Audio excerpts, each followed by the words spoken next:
हाल ही में दिल्ली में विधानसभा चुनाव हुए जिसमें नए मुख्यमंत्री के रूप में शपथ ग्रहण किए हैं रेखा गुप्ता। दिल्ली दिल्ली विधानसभा चुनाव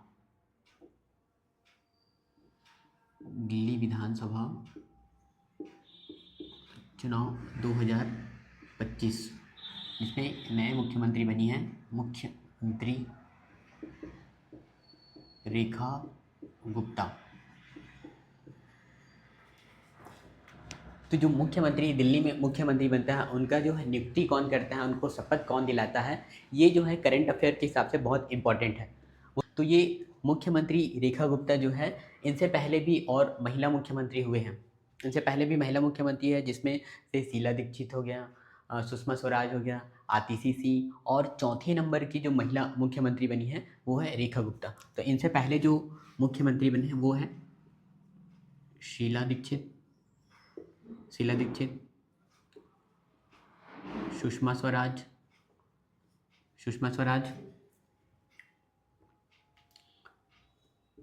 आतिशी सिंह। ये पहले दूसरी महिलाओं में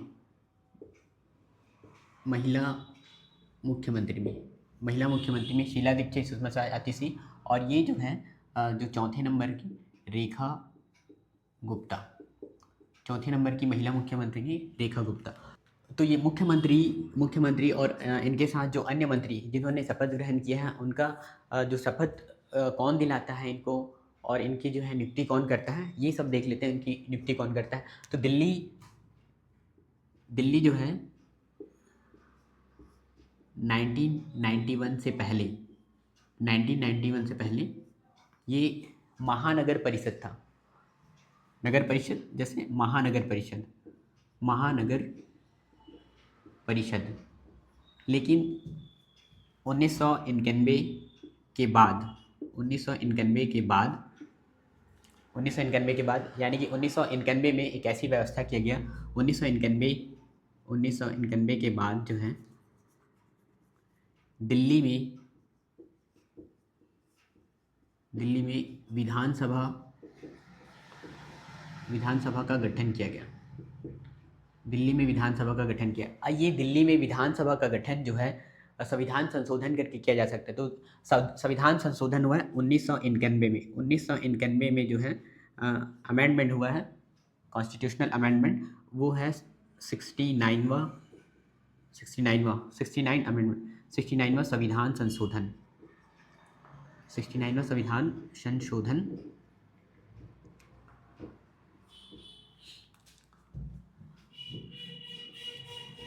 1991 में 69वां संविधान संशोधन हो। इस संशोधन के तहत दिल्ली को एक विशेष हैसियत का दर्जा दिया गया।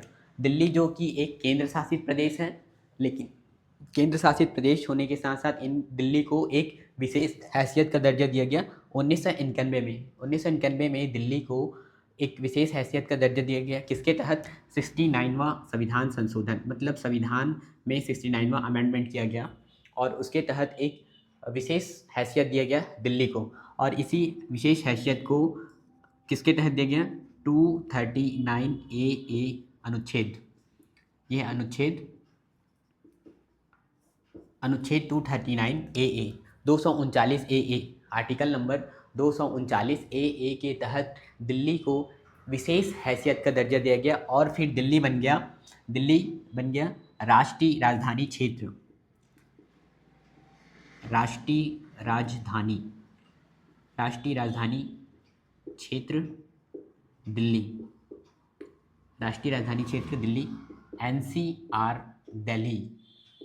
NCR Delhi, national capital region Delhi, राष्ट्रीय राजधानी क्षेत्र दिल्ली बन गया। किसके तहत? 69वां संविधान संशोधन, जिसको एक नया अनुच्छेद जोड़ा गया, 239AA अनुच्छेद जोड़ा गया और ये बन गया राष्ट्रीय राजधानी क्षेत्र दिल्ली। तो एक विशेष हैसियत का दर्जा कब दिया गया? 1991 में। 1991 से पहले ये महानगर परिषद के रूप में था। अब यहाँ पे 1991 के बाद विधानसभा का गठन हुआ। किसके तहत? राष्ट्रीय राजधानी, एक विधानसभा बनाया गया जिसमें मंत्रिमंडल होगा और वो मंत्रिमंडल को यह शक्ति प्रदान किया गया कि वो विधान बना सकती है, मतलब दिल्ली क्षेत्र के लिए क्या बना सकती है? विधान बना सकती है। और उसका ये क्या दिया गया? राष्ट्रीय राजधानी क्षेत्र का नाम दिया गया। और इसमें इसका जो प्रशासक इसका जो प्रशासक जो नामित करेंगे वो होगा उपराज्यपाल, LG, लेफ्टिनेंट गवर्नर, उपराज्यपाल। प्रशासक हो गए उपराज्यपाल, लेफ्टिनेंट गवर्नर। तो ये हो गए उपराज्यपाल और यहाँ पे हो गए मुख्यमंत्री। तो हम ये देखेंगे कि इसी संशोधन के तहत दिल्ली को क्या दिया है, एक विशेष हैसियत का दर्जा दिया गया और उस हैसियत के तहत जो है मुख्यमंत्री की जो नियुक्ति है वो राष्ट्रपति करता है। मुख्यमंत्री की नियुक्ति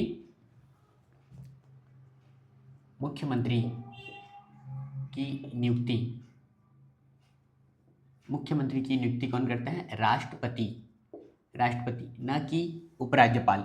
मुख्यमंत्री की नियुक्ति राष्ट्रपति करता है, राष्ट्रपति, न कि उपराज्यपाल।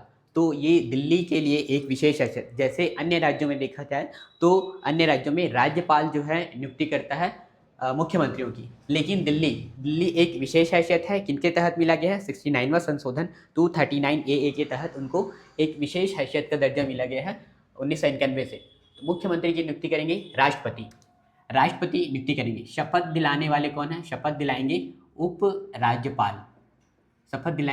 उपराज्यपाल। तो ये सब व्यवस्था इसी अनुच्छेद में किया गया है। शपथ दिलाएंगे उपराज्यपाल, मुख्यमंत्री की नियुक्ति करेंगे राष्ट्रपति। अब जो है ये मुख्यमंत्री तो हो गए और यहाँ पे उपराज्यपाल हो गए। तो उपराज्यपाल प्रशासक हो गया और मुख्यमंत्री हो गया यहाँ पे। तो दोनों अगर ये हो गए, बोलना चाहिए कैसे कि दिल्ली एक विधानसभा बन गई, मतलब उनको विधान बनाने की शक्ति है। तो ये अगर विधान बनाती है दिल्ली जो है विधान बनाती है, तो विधान बनाने में हमारे यहाँ जो है 3 सूची है विधान बनाने की। एक केंद्र सूची के विषय पे है, एक राज्य सूची और एक समवर्ती सूची। ये 3 सूची हैं।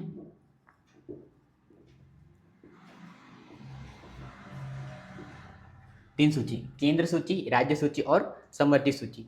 तो दिल्ली जो विधान बनाने के लिए दिल्ली जो है केंद्र सूची पे तो नहीं बना सकती, राज्य सूची पे बना सकती है और समवर्ती सूची, इन 2 विषयों पे जो है दिल्ली बना सकती है। दिल्ली जो है विधान बना सकती है, जो दिल्ली विधानसभा है वो बना सकती है 2 विषयों पे। लेकिन इन 2 विषयों में भी राज्य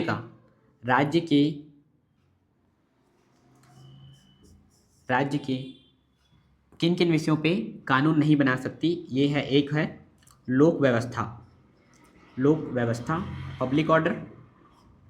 एक लोक व्यवस्था पे कानून नहीं बना सकती, दिल्ली विधानसभा जो है राज्य विषय के लोक व्यवस्था पे कानून नहीं बना सकती। दूसरा पुलिस पे कानून नहीं बना सकती। तीसरा भूमि लैंड, यह इन तीनों चीज़ों को छोड़कर राज्य सूची के विषय में कानून बना सकती है।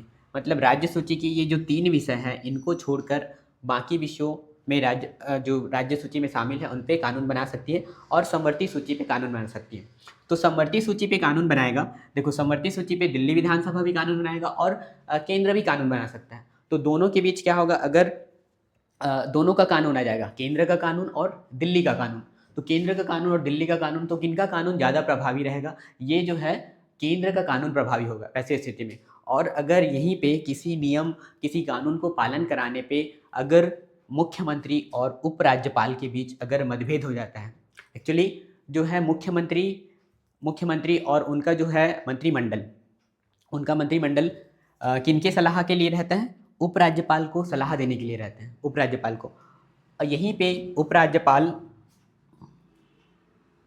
उपराज्यपाल जो है मुख्यमंत्री के मंत्रिमंडल से सलाह के आधार पे ही काम कर सकते हैं, सलाह पे। लेकिन अगर किसी बात पे दोनों के बीच अगर मतभेद हो जाए तो फिर वहाँ पे जो है उपराज्यपाल की जो बात है वो प्रभावी होगा। उपराज्यपाल का अगर वो स्वविवेक का निर्णय नहीं हो तो स्वविवेक के निर्णय को छोड़कर जो है उपराज्यपाल की जो बातें वो है उपराज्यपाल के द्वारा लिया गया निर्णय वो प्रभावी होगा। ऐसे में अगर मतभेद होता है तो ये क्या कर सकते हैं, राष्ट्रपति के पास भेज सकते हैं। ऐसी चीज़ों को राष्ट्रपति के पास भेजेंगे और राष्ट्रपति जो है का निर्णय जो है अंतिम रहेगा, राष्ट्रपति का निर्णय। तो नियुक्ति कौन करता है, मुख्यमंत्री की नियुक्ति करेंगे राष्ट्रपति।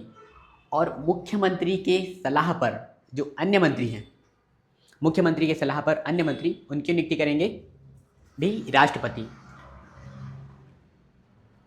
मुख्यमंत्री की नियुक्ति करेंगे राष्ट्रपति, शपथ दिलाएंगे उपराज्यपाल विधान बनाएंगे, केंद्र सूची, राज्य सूची, समवर्ती सूची है तो विधान कौन सी सूची पे बना सकते हैं? राज्य सूची और समवर्ती सूची पे। एक चीज और है यहाँ पे, जैसे दिल्ली जो है विधानसभा, दिल्ली विधानसभा जो है वो है 70 सीट, 70 सीट का, जिसमें से दिल्ली को विशेष हैसियत के तहत 69वां संविधान संशोधन 239A के तहत सिर्फ 10% सीट का 10% ही मंत्री बन सकते हैं, 10%, विधानसभा सीट का 10%। इसलिए दिल्ली में टोटल मंत्रियों की संख्या हो जाएगी 7, टोटल मंत्रियों की संख्या मुख्यमंत्री सहित, तो मुख्यमंत्री एक हुए और उनके साथ 6 अन्य मंत्री। वहीं पे अन्य राज्यों पे देखा जाए तो मंत्रियों की संख्या है मिनिमम 12 होना चाहिए, मिनिमम 12 और मैक्सिमम 15%। जैसे उनका विधानसभा सीटों का कितना परसेंट? 15% और मिनिमम 12 होना चाहिए। अन्य राज्यों के लिए, तो अन्य राज्यों के लिए अलग व्यवस्था है। अन्य राज्यों का व्यवस्था 2003 में किया गया है 91वें संविधान संशोधन के तहत, 91वां संविधान संशोधन किया गया है, उसके तहत किया गया है 2003 में अन्य राज्यों के लिए। ये दिल्ली के लिए विशेष उपबंध है। अन्य राज्यों के लिए जैसे बता रहा हूँ ना, अन्य राज्यों में कैसे रहेगा? मिनिमम 12 मंत्री मिनिमम वहाँ सीट, जैसे छत्तीसगढ़ में है 90 सीट विधानसभा का, और मिनिमम कितने बन सकते हैं? 12 और मैक्सिमम जो है मैक्सिमम 15%।